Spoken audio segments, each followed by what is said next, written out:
Olá, meninos. Vamos aí para mais uma correção, certo? Vamos então fazer a correção hoje da seção extra.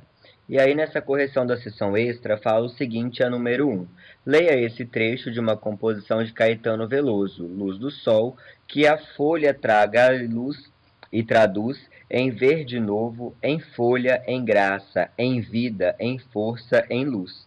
Esta é uma descrição poética de um processo essencial para a existência da vida na Terra. Sobre esse processo, responda os itens. Qual é o nome dele? Então, o nome desse processo ao qual ele está falando aí, né? Luz do sol que traga a folha. Então, ele está falando aí, é claro, do processo chamado de processo de fotossíntese, certo? A número 1, letra B, fala o seguinte: quais são os produtos que resultam desse processo e os respectivos destinos? Então, os produtos da fotossíntese, é claro que vão ser a glicose, que vai ser aí utilizada para a planta, né, para a produção então da fornecimento de energia, vai ser consumida aí pelas plantas e ela vai ser armazenada na forma de amido, né? Uma estratégia que a planta tem de guardar essa glicose para que possa utilizar aí em processos futuros, como por exemplo, quando um animal venha e coma suas folhas, ela pode então utilizar esse amido aí para agora então, produzir novas folhas. E também o oxigênio, que é um produto da fotossíntese, né? E esse produto vai ser liberado aí para a atmosfera. A questão de número 2 já fala o seguinte: um aluno, realizando um experimento sobre fotossíntese, percebeu que ao aproximar uma planta aquática da luz, ocorria aumento acentuado da quantidade de bolhas que se formavam na água. Como pode ser explicado esse fato?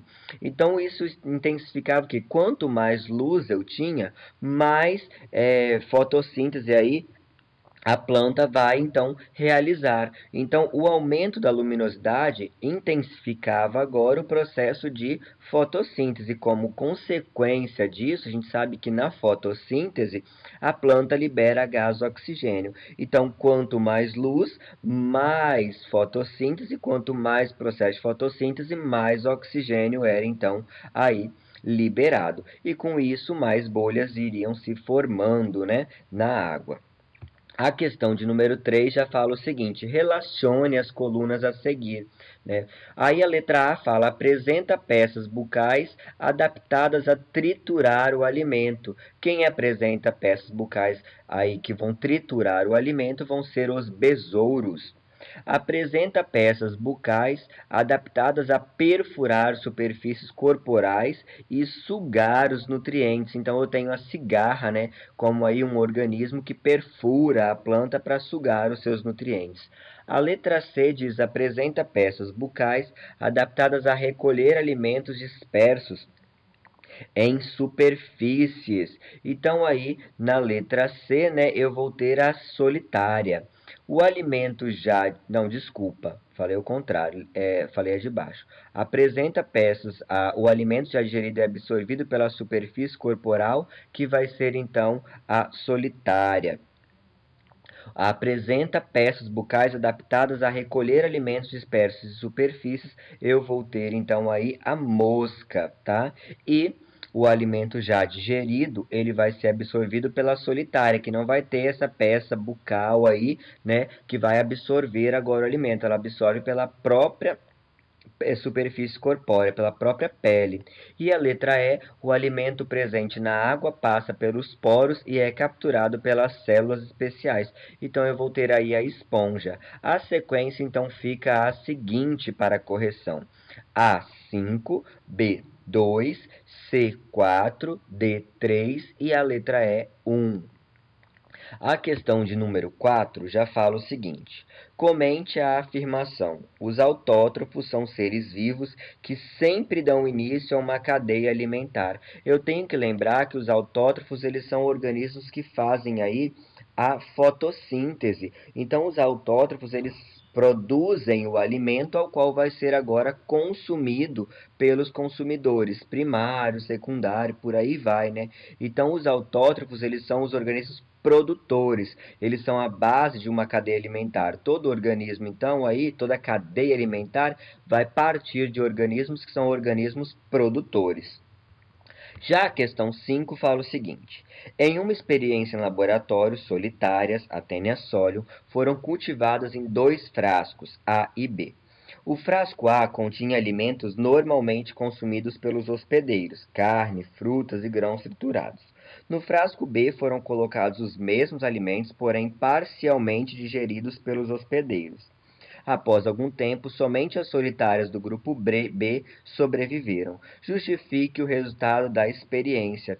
Eu tenho que lembrar que as solitárias, elas são organismos que vivem dentro do nosso tubo digestório. Então o alimento para elas já chega digerido, né? Já chega aí, o próprio nosso organismo já faz esse processo de digestão. E elas não vão conseguir então capturar o alimento e digerir ele. Elas precisam que o alimento já seja digerido pelo hospedeiro, no caso o nosso organismo, para que elas então apenas absorvam o alimento já digerido pela superfície corpórea. Então a resposta fica, né? As solitárias são animais parasitas do sistema digestório de vários animais e não têm um sistema digestório, tanto é que elas absorvem pela própria pele delas, né? Sendo assim, não conseguem capturar nem digerir o próprio alimento. Elas assimilam pela superfície do corpo os nutrientes resultantes da digestão química do hospedeiro. A questão de número 6 diz o seguinte: insetos e aves são costumeiramente atraídos pelas árvores. Além de proteção e abrigo, esses organismos obtêm delas o alimento. Discuta de que forma insetos herbívoros e aves onívoras usam as árvores para obter, então, aí o alimento. Então a questão 6 eu tenho que as árvores, né, elas são habitadas por diversos tipos de organismos.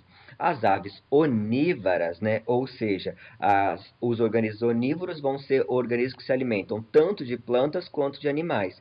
Então elas vão aí se alimentar das folhas, de pequenos animais, de larvas, de insetos, do néctar das flores, né, dos frutos, e vão então encontrar aí uma diversa variedade de alimentos. Já os insetos herbívoros, eles podem se alimentar aí, né, de folhas, de pequenas plantas trepadeiras que habitam seus troncos, entre outros, tá? Na questão número 7 fala o seguinte: os animais apresentam hábitos alimentares muito distintos. Onças, cobras e gaviões alimentam-se apenas de outros animais, que são os carnívoros, né? Capivaras, bois e cabras só se alimentam de plantas, os herbívoros. Outros seres humanos adotam dietas consideradas vegetarianas, não se alimentando de carne. Diante disso, pode-se afirmar que o ser humano é carnívoro, herbívoro ou onívoro. Justifique sua resposta. O ser humano, ele é um organismo onívoro, né? Porque ele tanto pode se alimentar de carne, como também pode se alimentar aí de vegetais. Então, aí ele passa a ser um organismo onívoro. A questão número 8 fala o seguinte: em relação ao comprimento, qual é a diferença esperada entre um intestino de um animal herbívoro e de um animal carnívoro? E justifique.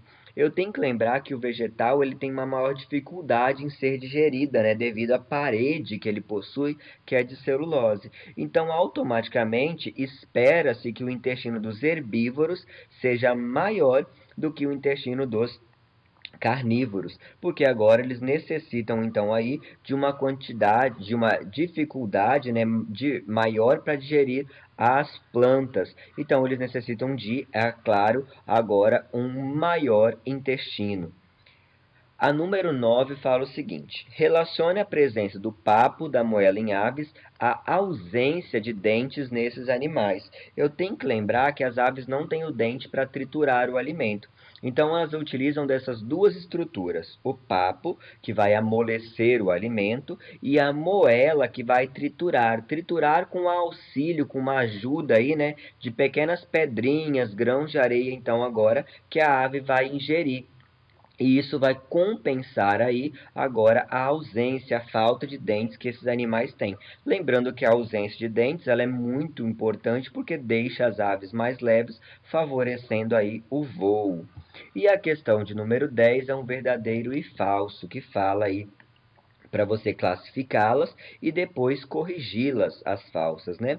Então, a número 1 fala, no processo de fotossíntese, o gás carbônico é liberado. Já vamos parar por aqui. Erro, o gás carbônico não é liberado na fotossíntese, né? No processo de fotossíntese, quem é liberado é o gás oxigênio. Então, a primeira é falsa e o erro está aqui, eu tenho que trocar a palavra gás carbônico por oxigênio. A 2 diz o seguinte: os seres vivos heterotróficos realizam a fotossíntese ou a quimiossíntese para a obtenção de alimento. Eu tenho que lembrar que não são os organismos heterotróficos. Os organismos que produzem o próprio alimento são chamados de autótrofos. Então o erro está aí, eu tenho que trocar a palavra heterótrofos por autotróficos. E depois a 3 fala o seguinte: os dentes realizam a digestão mecânica, isso, né, que é a trituração, enquanto as enzimas participam da digestão química dos alimentos. Perfeito. A questão 4 fala: papo e moela são estruturas exclusivas do sistema digestório das aves. Erro. Lembra que nós vimos lá atrás que as minhocas também possuem papo e moela. Então aí já está um erro, né? O papo e moela são estruturas do sistema digestório de aves, mas também são estruturas das minhocas. E para finalizar, a última fala o seguinte: a cloaca está relacionada a 3 sistemas. A cloaca, aquele último orifício lá no corpo dos animais, né, como das aves, tem o objetivo aí de eliminar as fezes, faz parte do sistema digestório, receber aí o espermatozoide, então faz parte do sistema reprodutor e também liberar os ovos e também elimina a urina, porque nas aves, por exemplo, nós temos a ausência de uma bexiga. Então, essa questão 5 é uma questão correta, ficando errada apenas a questão 1, 2 e 4. Então, essa foi a correção, gente, da sessão extra. Até mais e beijão, se cuidem.